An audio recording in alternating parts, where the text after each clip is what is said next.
Hello friends, అనుకున్నట్టుగానే America కర్గ్ island మీద దాడి చేసింది. మార్చి 13 జరిగిన ఈ బాంబింగ్ రైట్స్ గురించి ప్రెసిడెంట్ ట్రంప్ స్వయంగా పోస్ట్ చేశారు. ఇది యుఎస్ ఇరాన్ యుద్ధంలో తాజా ట్విస్ట్. అమెరికా వాయుసేన బాంబర్లు కర్గ్ ద్వీపం మీద ఇరాన్ మిలిటరీ ఇన్స్టాలేషన్లు, మిసైల్ స్టోరేజ్లు, మైన్స్ లొకేషన్ల మీద దాడి చేసింది. ట్రంప్ చెప్పినట్టు మిలిటరీ ప్రెజెన్స్ పూర్తిగా నాశనం చేశామన్నారు, కానీ ఆయిల్ ఇన్ఫ్రాస్ట్రక్చర్ను తాకలేదన్నారు. ఇది ఇరాన్, అమెరికా, ఇజ్రాయెల్ కాన్ఫ్లిక్ట్లో భాగం. ఇప్పటికే గ్లోబల్ ఆయిల్ ప్రైజెస్ 40% పెరిగాయి. కర్గ్ ద్వీపం ఇరాన్ యొక్క ప్రధాన ఆయిల్ ఎగుమతి హబ్. పర్షియన్ గల్ఫ్లో ఉంది. ఇక్కడ నుంచి ఇరాన్ చాలా ఆయిల్ ఎగుమతి చేస్తుంది. స్ట్రైట్ ఆఫ్ హర్మూజ్ కోసం ఇది కీలకం. ఇరాన్ మైండ్ పెట్టుకుని బెదిరించడంతో యుఎస్ ఈ దాడికి చేసింది.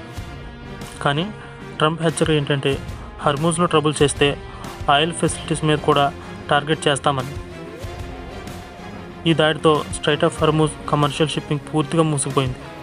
గ్లోబల్ ఆయిల్ మార్కెట్లో అతిపెద్ద సప్లై డిస్రప్షన్ వచ్చింది. ఫ్రెండ్స్, ఈ కర్గ్ బ్లాస్ట్ ప్రపంచ ఆయిల్ జియో పాలిటిక్స్ను షేక్ చేస్తోంది. నెక్స్ట్ అప్డేట్ కోసం బెల్ ఐకాన్ ప్రెస్ చేయండి. Thanks for watching.